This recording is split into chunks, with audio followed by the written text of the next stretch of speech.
नमस्कार दोस्तों, आपका स्वागत है आपके अपने YouTube channel Vidhi judicial academy में। मेरा नाम है Vijendra Verma and I am the director founder of the Vidhi judicial academy. We provide coaching for the judicial services exams and through this video we are trying to reach out you to provide you full professional exam oriented coaching for the judicial services, and that is free of cost. And in this class I am going to discuss article number 124. Parliament में by law regulate the procedure. देखिए, अभी removal की बात चल रही थी supreme court के जजेस की, तो उनको रिमूव करने की जो इन्वेस्टिगेशन करनी पड़ेगी ना कि मिसबिहेव किया था नहीं किया था, इनकैपेसिटी है या नहीं है, तो और एड्रेस को कैसे प्रेजेंट करेंगे, presentation of the address, investigation कैसे होगी, प्रूफ कैसे माना जाएगा मिसबिहेवियर का या इनकैपेसिटी का, इस सबको रेगुलेट करने के लिए अथॉरिटी किसके पास है? पार्लियामेंट के पास है। पार्लियामेंट में बाय लॉ रेगुलेट, तो क्वेश्चन आपसे यहां से आएगा, who can regulate the procedure of the removal of the supreme court जज। सुप्रीम कोर्ट के जज को निकालने की प्रक्रिया का विनियमनीकरण कौन करा सकता है? पार्लियामेंट करा सकती है। P4 प्रीलिम्स लिखी डायरेक्टर, मजे कीजिए, बस इतना करना है। देखो, मैंने शुरू बताया आपको, प्रीलिम्स को पढ़ने की तरीका अलग है, फाउंडेशन की तैयारी करने का तरीका अलग होता है। यहाँ पर सिर्फ आपने बबुलों की तरह देखना। अच्छा, यहाँ से क्वेश्चन पार्लियामेंट में बाय लॉ, बात खत्म। 2/3 और प्रेजेंट एंड वोटिंग, बात खत्म। 2/3 और टोटल, बात खत्म। प्रूव्ड मिसबिहेवियर, बात खत्म।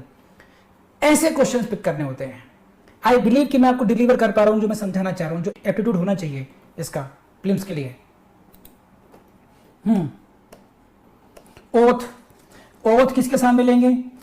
ओथ के लिए आपको रटने की जरूरत नहीं, 124(6) ये सब रटने की जरूरत नहीं है। बिफोर प्रेसिडेंट, बस यहां से हट के P4 प्रीलिम्स, बिफोर प्रेसिडेंट और some person appointed in that behalf by him, या प्रेसिडेंट के सामने ओथ लेंगे या फिर उनके द्वारा, और उसका जो फॉर्मेट है वो कहां दिया हुआ? अगेन P4 प्रीलिम्स की जो सुप्रीम कोर्ट के जजेस जितने भी हैं लोग जो ओथ है, कॉन्स्टिट्यूशन ओथ है, उनका जो फॉर्मेट कहां दिया हुआ है? 3rd शेड्यूल में दिया हुआ है।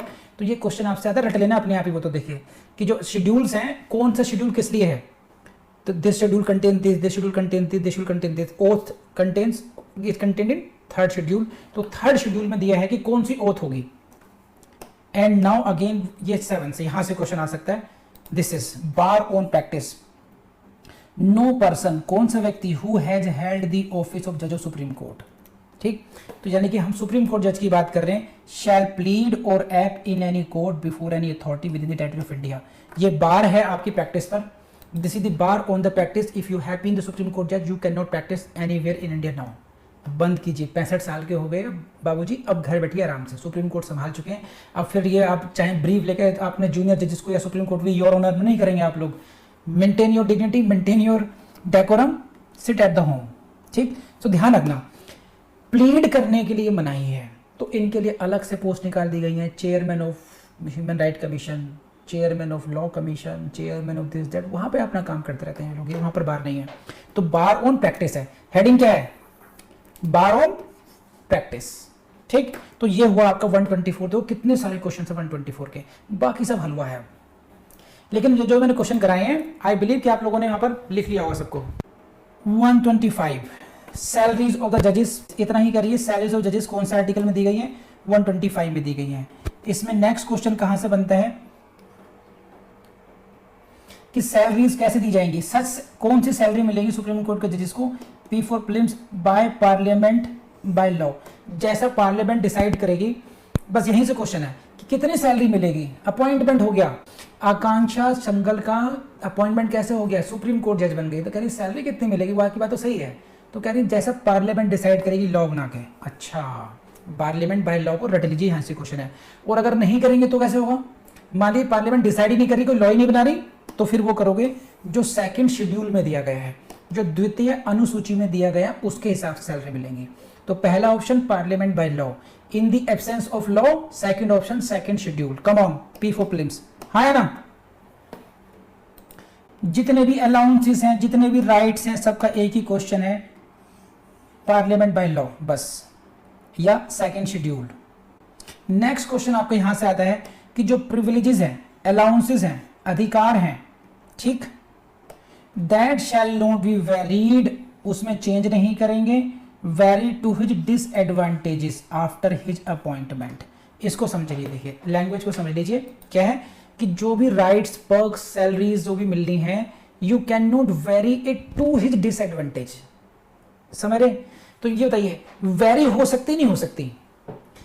क्या सुप्रीम कोर्ट की जज की आकांक्षा सुप्रीम कोर्ट जज बन गई तो क्या इनकी सैलरी और सुविधाओं में आप चेंज कर सकते हैं? नहीं कर सकते। कम ऑन, हरी अप, हाँ है ना? बस ये ध्यान रखना, you can vary but not to his disadvantage. बस इसको ध्यान रखना, इतना लॉ पे पकड़ होनी चाहिए आपकी। अब आइए छोटंकी पटंकी बातें हैं तो कम ऑन। अपॉइंटमेंट कौन सा? Acting chief justice. पहला क्वेश्चन यहीं से मिलेगा, article 126 acting chief justice. Which article deals with the appointment of acting? कौन सा ये?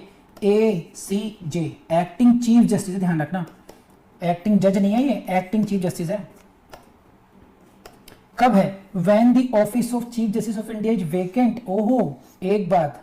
और when the chief justice is by reason of absence unable to perform his duties, then who can appoint?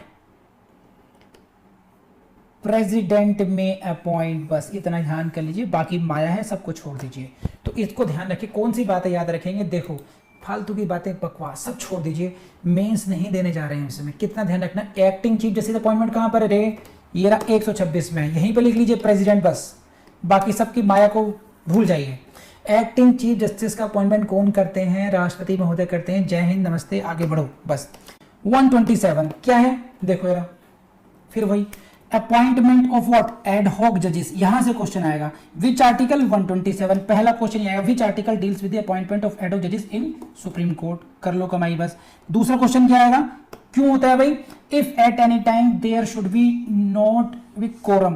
Quorum नहीं हो बस, of the supreme court of जजेस। बस और तो सब छोड़ दीजिए। तो अपॉइंटमेंट ऑफ एड हॉक जजेस, पहला क्वेश्चन कहां से आएगा? 127 से आएगा। एड हॉक जजेस कहां अपॉइंटमेंट करते हैं? 127 में। क्यों करते हैं? सब कोरम नहीं था। इन दी कोरम मतलब मिनिमम नंबर ऑफ जजेस टू होल्ड ए सिटिंग। किसी सिटिंग के लिए मान लीजिए 3 मेंबर चाहिए, कॉन्स्टिट्यूशनल बेंच के लिए 5 लोग जजेस चाहिए, अवेलेबल नहीं है। तो if at any time there should not be quorum. Quorum मतलब मिनिमम नंबर ऑफ जजेस नहीं है, ठीक है? तब क्या होगा? कौन करेगा? बस इस पर ध्यान आएगा। चीफ जस्टिस ऑफ इंडिया में with the previous consent of the president and after consultation with chief justice of high court concerned। ये है आपका P4 प्रीलिम्स। यहीं से क्वेश्चन आपका जो है गड़बड़ा जाएगा। कौन अपॉइंटमेंट करेंगे साहब? Chief justice of India. वो क्वेश्चन में कैसे घुमाएंगे? President of India. फिर पहले लाइन से देखो, चीफ जस्टिस ऑफ इंडिया कहां से क्वेश्चन घुमाएगा? CJI, ठीक, CJI। लेकिन क्या करेंगे? साथ में क्या है? कंसल्टेशन नहीं कहा इन्होंने, देखो शब्दों पर ध्यान दो। प्रीवियस कंसेंट का है, पूर्व सहमति लेनी पड़ेगी प्रेसिडेंट की। और कंसल्ट किससे करेंगे? कंसल्ट करेंगे chief justice of high court से करेंगे। भैया chief justice of high court Uttarakhand को फोन लगाएंगे, चीफ जस्टिस साहब हमारा काम नहीं चल रहा है, आपकी हाई कोर्ट में एक विद्वान है, 5 साल उनको हो चुके हैं, सुप्रीम कोर्ट की एलिजिबिलिटी रखते हैं, तो क्या आप कुछ दिनों के लिए उधार दे दोगे अपने जज को, हम अपना काम निकलवा लें? नहीं नहीं। तो यह है consultation with the chief justice of the high court. लेकिन इससे पहले क्या करेंगे? Previous consent of the president. यहीं से क्वेश्चन आएगा, प्रीवियस कंसेंट प्रेसिडेंट। अब आपको प्रीलिम्स में ऐसे घुमाएंगे। कैसे करेंगे वो? President after consultation with chief justice of India, chief justice with the consultation of the president, chief justice with the consultation of the high court. इस तरीके से कंसल्टेशन, प्रीवियस कंसेंट, ब्ला ब्ला, आप ऐसे घूमोगे ना, आप कहेंगे ABC भगवान श्री रामचंद्र की जय, बी पे हाथ आया, टिक बी, फिर ऐसे करोगे आप। इसका एक ही तरीका है बचने का, दिमाग में लगातार revision, continuously revision, continuously revision. Chief justice of India, previous consent president, consultation with high court chief justice, खत्म। सो 127 अपॉइंटमेंट ऑफ एड हॉक जजेस। कब? No quorum. कौन करेगा? चीफ जस्टिस ऑफ इंडिया करेंगे। प्रीवियस कंसेंट ऑफ प्रेसिडेंट चाहिए, consultation with chief justice चाहिए, और high court जज ड्यूली क्वालिफाइड टू बिकम जजेस ऑफ द सुप्रीम कोर्ट। किसको? बस 4-5 बातें जो सामने आपके हैं, ऐसे हर जगह से क्वेश्चन आएगा। 120 पर आइए, अटेंडेंस ऑफ रिटायर्ड जजेस at sitting of supreme court. फिर भाई अब तो मेरे ख्याल से आपकी एप्टीट्यूड डेवलप हो गया होगा। 128 में क्या है? बस अटेंडेंस ऑफ रिटायर्ड जजेस। कौन से आर्टिकल में? 128 में। कैसे आएंगे समझ लीजिए, ये रहा, यहीं पे फोकस करना, ज्यादा करना नहीं हम लोगों ने। Chief justice of India P4 prelims में with the previous consent of the president P4 prelims, यहीं से क्वेश्चन आ रहा है बस। रिक्वेस्ट एनी पर्सन, कौन सा व्यक्ति who has held the office of जज ऑफ द सुप्रीम कोर्ट, ठीक है, और who has held the office of जज of high court. Has held का मतलब है कि दादाजी कभी सुप्रीम कोर्ट के जज रहे थे या कभी किसी हाई कोर्ट का जज रहे थे, अब रिटायर्ड लाइफ जी रहे थे, लेकिन यहां जरूरत पड़ गई काम की, अब तो इनसे कहा जा रहा है कि प्लीज कुछ दिनों के लिए आ जाइए, समझे। तो who has held the office of supreme court, और सुप्रीम कोर्ट की जो पूर्वज थी फेडरल कोर्ट के जज रहे हो, क्योंकि प्रोविजन तो बहुत पुराना है, या फिर हाई कोर्ट का जज रह चुका हो, ठीक है। हाई कोर्ट का जज कौन सा, duly qualified for appointment of supreme court जज, यानी कि 5 इयर्स का एक्सपीरियंस हो इसके पास। Sit and act as a जज ऑफ सुप्रीम कोर्ट, की भाई साहब आइए और सुप्रीम कोर्ट के जज के रूप में कार्य संभालिए। ये है क्या है, अटेंडेंस ऑफ रिटायर्ड जजेस। कहां के रिटायर्ड जजेस, high court, supreme court, federal court FC, इनके लिए कहेंगे। कौन कहेंगे साहब, ये साहब कहेंगे, सही है। Chief justice of India previous consent of president, इस फॉर्मूले को बिगड़े। अब देखो दिक्कत क्या आती है, क्या रखना चाहिए आपको 127 128 में प्रीवियस कंसेंट, कंसल्टेशन, ये जो सारे शब्द ऐसे हैं कि आज आप रट लो और 2-3 दिन रिवीजन मत करना। अब ये यार कंसल्टेशन कहाँ था, प्रीवियस कंसेंट किसने किसकी सहमति ली, सब भैया भैया जैसे दिखाई देंगे आपको। इसे कहते हैं ब्लर मेमोरी। अफसोस करेंगे आप कि मैंने क्यों रिवीजन नहीं किया जबकि सर ने कहा था, ठीक। नेक्स्ट, इसमें खास बात है, टेक्निकली समझ लीजिए। And every such person so requested shall be entitled to such allowances मिलेंगे एज प्रेसिडेंट में, ध्यान रखना, में बाय ऑर्डर डिटरमाइन। अभी तक आपने हर जगह आपने पढ़ा कि भैया इनकी सैलरीज के बारे में कौन बताएगा, पार्लियामेंट बाय लॉ बनाएगी। अभी तक बेचारी सोनम सिंघल ने अभी तक क्या क्या एक नियम बना लिया था, पार्लियामेंट बाय लॉ करना है, लेकिन यहां पर इनके जो पक्ष हैं, इनके अलाउंसेस कौन डिसाइड करेगा, एज द प्रेसिडेंट में डिटरमाइन। बस तो प्रेसिडेंट इनके जुरिस्डिक्शन को डिटरमाइन करेंगे, कितना पैसा मिलेगा, क्या आपका जुरिस्डिक्शन होगा, लेकिन क्या इनको सुप्रीम कोर्ट जज मान लिया जाएगा, ना ना ना ना ना, but shall not otherwise be deemed to be जज ऑफ दैट कोर्ट। केवल इस वजह से कि कुछ दिनों के लिए मेहमानदारी के लिए बुलाया था आपको, अदरवाइज सुप्रीम कोर्ट का जज नहीं मान लिया जाएगा। तो प्रेसिडेंट साहब ये डिटरमाइन करेंगे, अलाउंसेस डिटरमाइन कर देंगे, जुरिस्डिक्शन, पावर्स, प्रिविलेजेस जो आपके एक्टिंग होने के लिए, काम करने के लिए जरूरी है। पैसा जरूरी है, हम बता रहे हैं। क्या क्या आपके कौन कौन से मैटर्स आप सुन सकते हैं, ये हम बता रहे हैं। इससे आगे भूल करके भी ये मत सोच लेना कि हम खुदा हो गए, हम सुप्रीम कोर्ट के जज हो गए, ना ना, आप थे, जा चुके, भाग्यवश दोबारा आए कुछ दिनों के लिए, ठीक, बस। लेकिन अगेन यहां से आता है अनलेस ही कंसेंट्स को ब्रैकेट लगा लीजिए P4 प्रीलिम्स, कि अगर जिनको बुलाएंगे, है ना, ऐसा नहीं है, एक इज्जत देनी पड़ेगी, रिटायर्ड हैं, सुप्रीम कोर्ट के जज रह चुके हैं, उनको बुलाने से पहले उनकी अगर मन नहीं आने का तो you can not force them, उनकी कंसेंट बहुत जरूरी है। Unless he consents so to do, इतना याद कर लीजिए। अगर उनको बुलाने के लिए जरूरी है तो उनकी कंसेंट लेना भी जरूरी है ना, समझे। तो he can come only when he consents, और यहीं से प्रीलिम्स से क्वेश्चन आया हुआ है P4 prelims. Now 129, supreme court court to record which article says so, कौन सा आर्टिकल ये कहता है कि supreme court court of record होगी, 129 कहता है। हो गया काम, क्यों परेशान होते हो, कौन कौन सी पावर होंगी इनके पास, समझाता हूं। Supreme court shall be court of record, which article says, 129 says, and shall have all the powers of such court, कौन सी कोर्ट, कोर्ट ऑफ रिकॉर्ड की, power to punish including the contempt of itself. क्या है power of record, court of record, कि जिसका record उठा के रखा जाता है, नहीं, जिसके रिकॉर्ड की, जिसके जजमेंट की, जिसके डिसीजन की एविडेंशियरी वैल्यू है। This is supreme court ruling, this is what, and if you will not obey that you will be punished for the contempt. तो सुप्रीम कोर्ट के डिसीजन की वैल्यू कब होगी, जब सुप्रीम कोर्ट के पास ये वैल्यू होगी कि अगर तुम नहीं मानोगे मेरी बात तो कुछ ऐसे मैं हूं, मैं कितने कह लूं, आपको डर थोड़ी है मेरा, नहीं करते रिवीजन, मर्जी के मालिक है। तो अगर लेकिन मेरे पास ये पावर हो कि भगवान ने मुझे ऐसी पावर देख रखी हो कि मैं देख सकता हूँ कौन रिवाइज कर रहा है कौन नहीं कर रहा है, और मैं चुटकी बजाऊँ से यहाँ खींच लाऊँ तुरंत, सब बैठ के पढ़ाई करोगे फिर कि आपको लगेगा कंटेंट की पावर आ गई सर के, मानना पड़ेगा, है ना। तो कहते हैं ना, बिन भय ना हुई प्रीत।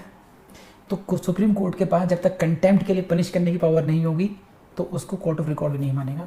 तो कोर्ट ऑफ रिकॉर्ड की एक अपने आप में एक उसकी विशेषता है कि it has the power to punish for its contempt, सही है। तो कोर्ट ऑफ रिकॉर्ड कहाँ पर है, 129 पे है, पावर, इसका मतलब क्या है मैंने समझा दिया, और इंक्लूडिंग दी पावर यानी कि और पावर तो है ही है, including the power to punish for contempt भी है।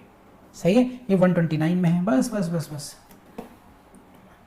ए court of record is a court whose records are admitted to be of evidentiary value, they are not to be question नहीं कर सकते आप when they are produce before the court. Lower court में जब produce करेंगे अपने आप में वो एविडेंशियरी वैल्यू होगी उनकी। Once a court is made a court of record, its power to punish for contempt necessary follows from that position. And now 130 seat of the Supreme Court कहाँ पर है? Again the Supreme Court shall sit in Delhi. सब जानते हैं हरियाणा के border पर एक जगह है दिल्ली से लगता हुआ, उससे गुड़गांव से लगती हुई जगह है दिल्ली, ठीक है।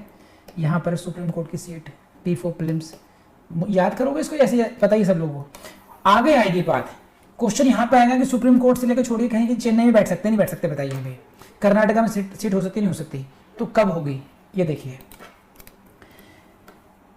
Supreme court shall sit in Delhi और इन सच अदर प्लेस और प्लेसेस, अन्य स्थान या स्थानों पर, a chief justice of India में, जब चीफ जस्टिस ऑफ इंडिया चाहेंगे, with the approval of the president.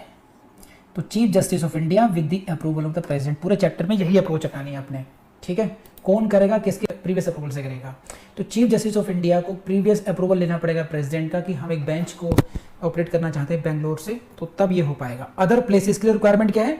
Chief justice of India with previous approval of the president. Approval of the president को याद कीजिए, chief justice of CJI approval of the, ऐसे करिए याद, CJI oblique approval of president. इस तरीके से छोटा हिंट बना करके उनको दिमाग में बैठाइए अपने।